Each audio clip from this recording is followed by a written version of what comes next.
I have done this so many times, but for some reason I'm terrified of this. This is part 2 of me trying to build a walnut dining table. I don't really have a plan. In the last episode, we went up to John Malecki's shop and surfaced these, got them all ready to be glued up. That was just a few days ago, and I need to get these glued up before we wait too long and they warp and move and crack and all sorts of terrible things happen. So, got a little bit more prep work to do before we can glue them up, but I want to get these things in glue today so that we have one solid tabletop. Then we can figure out the rest of the project. Not only did we surface the slabs while we were up there, but we also took the time to cut 2 straight edges. John has a nice big long track for his Festool track saw, which was just a lot easier to use. And I wasn't going to say no while he was offering to let me use his tools. So they're nice and flat. I've got a little bit of an uneven surface here on my table, but the idea is to glue them together here, leaving a little bit of a gap here and a similar detail on the end. So before I glue them up, I need to clean up this edge because it'll be impossible to get to once we get things glued together.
I have done this so many times, but for some reason I'm terrified of this. It's just 2 pieces of wood. I'm going to put down some plywood so that when I get glue everywhere, it's not on my table saw because I would cry. And we don't have a big enough outfeed assembly table for this.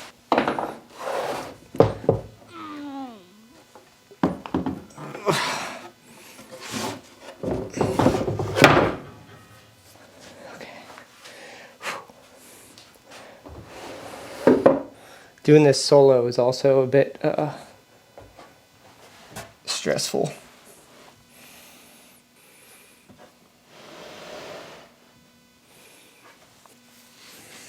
Good news is, especially right here, the sides are very square, actually the whole thing.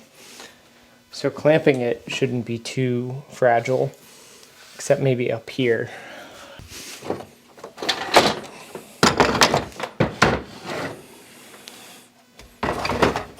No, we're not using that on this project. It's just in the way. Off camera, I got it all sort of test clamped to make sure everything was going to line up the way I wanted, and there wasn't going to be anything unexpected. Definitely recommend doing that, especially if you're under clamped, meaning you don't own a lot of clamps, and undergunned as far as manpower. I am doing this by myself, which is not ideal, but we don't really have a choice.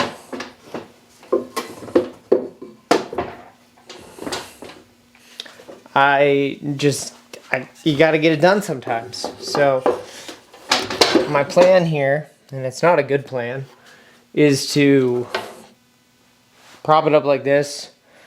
I got the walnut glue. It's just Type Bond too, but it's brown. I like to use it for the walnut projects. It just a little extra assurance. If there's a little bit of glue somewhere in the end, it's not bright yellow. It's more walnut colored. So I got a glue brush. I got another brush that I don't need. Oh, I'm scared. I'm gonna lather this thing in glue. I've got some stuff down so it doesn't f it up. A couple of straps, a couple of clamps, some clamps on the ends to keep it all like up and down straight.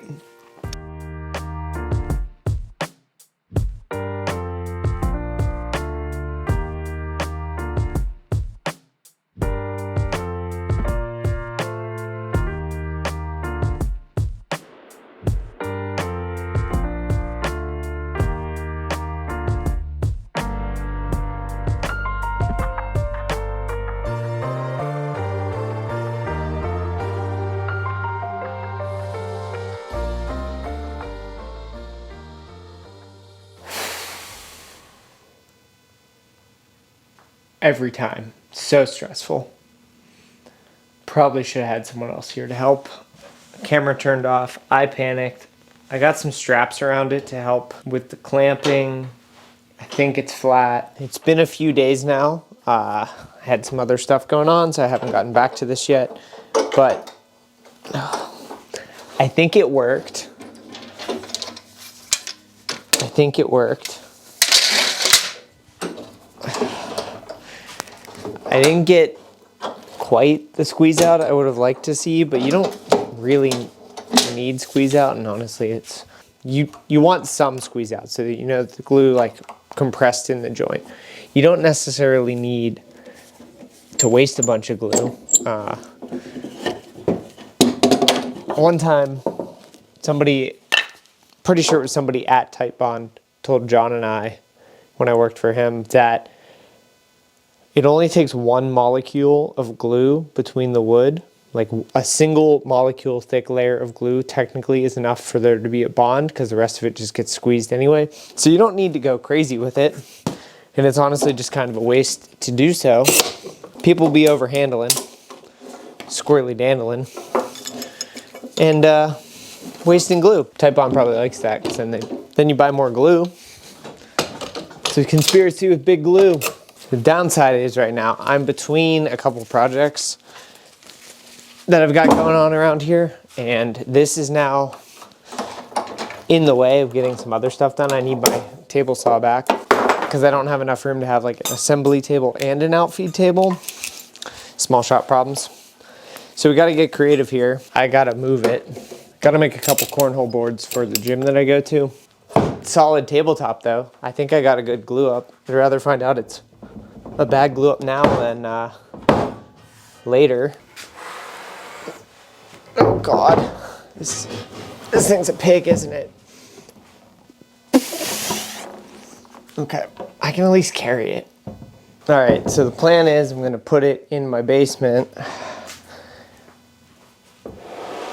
which my wife is probably gonna prefer that I didn't, but I don't really have a choice.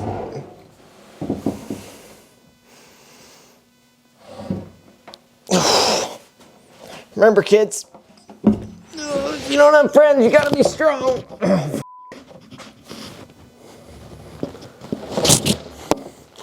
If you're gonna be dumb, you better be strong.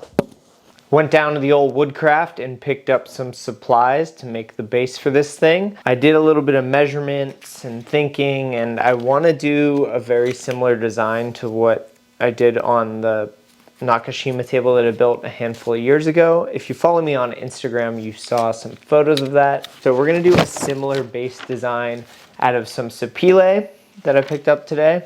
Why are we using sapele instead of walnut? Because it's what they had and I liked it. They didn't have any walnut that was 8/4 thick. So we're going with it. This is what they had that was the best option available. I think it'll be kind of nice actually to do like a little two-tone thing. I might even do a couple of accents in the top if I need a bow tie or an inlay of some sort to use the sapele. It's a similar brownish tone, but contrasting. Picked up some Spanish cedar as well, but that's gonna be for something a little bit later. And it was on sale, so, you know, We stocked up on some stuff while we had the chance. They also had this cutoff bin of red oak, which red oak is not always the best wood, but they had these really wide planks of red oak. This one was $4. It'd be irresponsible not to buy that, am I right? So based on the way that the table is, this bottom stretcher is going to be the biggest piece that I need. There's the bottom piece, 2 feet pieces, 4 vertical pieces, and then 2 pieces on the top. So the top and bottom pieces are kind of the same, and then there's 4 kind of vertical pieces.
Well, shoot, got ourselves a potato chip. It seems like I need a jointer.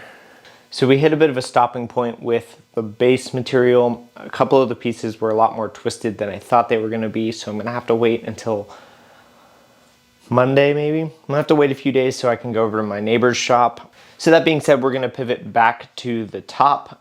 Our friends at Total Boat have sent us some epoxy so I can fill some of the cracks and voids. I think I'm just gonna do the classic black epoxy in the cracks on walnut. I really like that look. I'm not gonna do any like filling. This isn't an epoxy river table kind of thing. This is just stabilizing cracks and stuff, which I think is a lot more tasteful. I rearranged a little bit. I pushed the miter saw station down and made myself a lot bigger of a work area up front here. I don't have to do the epoxying over my table saw. I did buy some plastic, but then I realized that that's a terrible idea. I've burned through plastic with epoxy in the past. The little bit that I'm doing shouldn't do that, but better safe than sorry because that thing's expensive and I don't want it ruined. I don't actually own sawhorses, so I might just make some real quick, or honestly, I might just Google how much sawhorses cost and go buy some. That might be faster.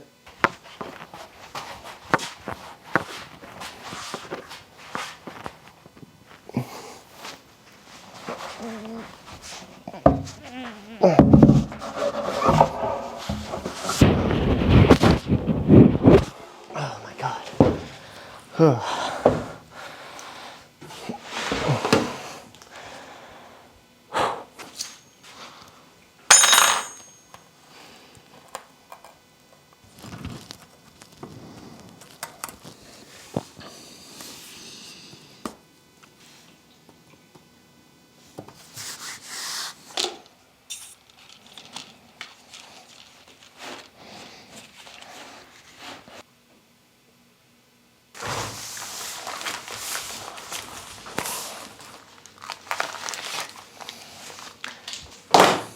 I'll have extra for the next time we do this. Wait a second. What did I buy? 3 feet wide. Cool. All right. Guess I'm cutting 2 pieces.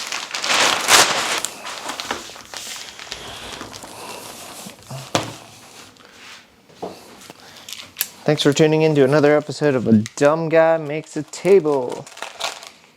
I've done a whole bunch of these tables now. This is the first one I'm doing in my shop and the first one on this channel, but I have actually done a fair bit of epoxy work over my illustrious woodworking career.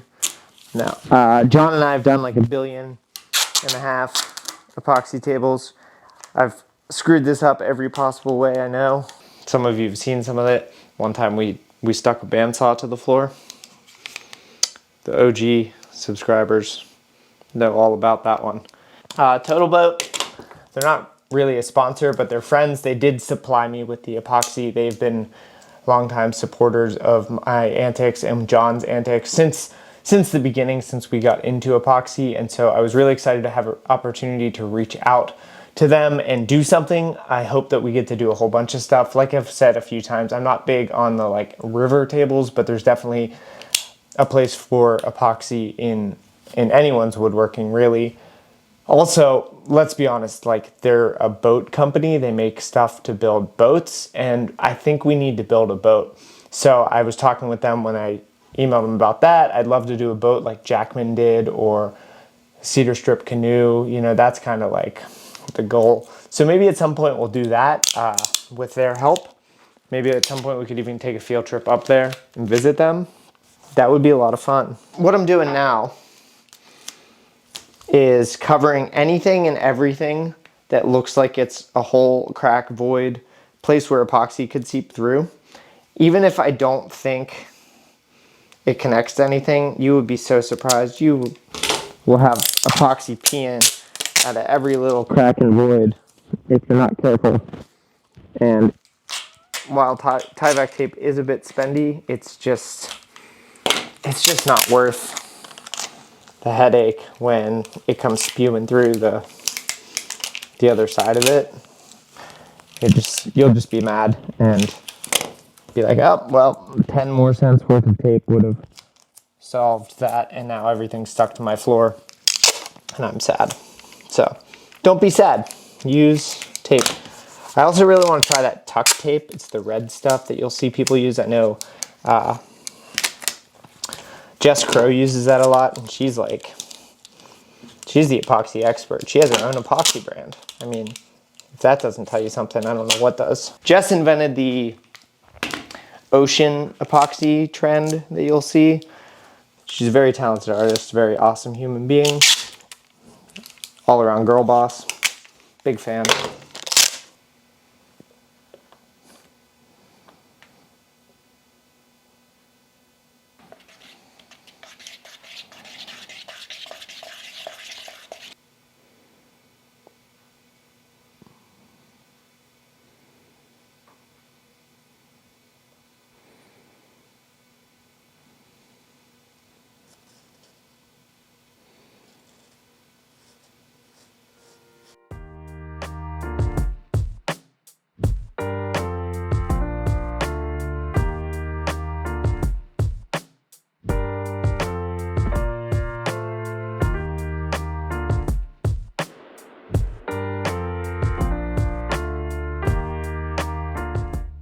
We got a leak. Honestly, not that bad.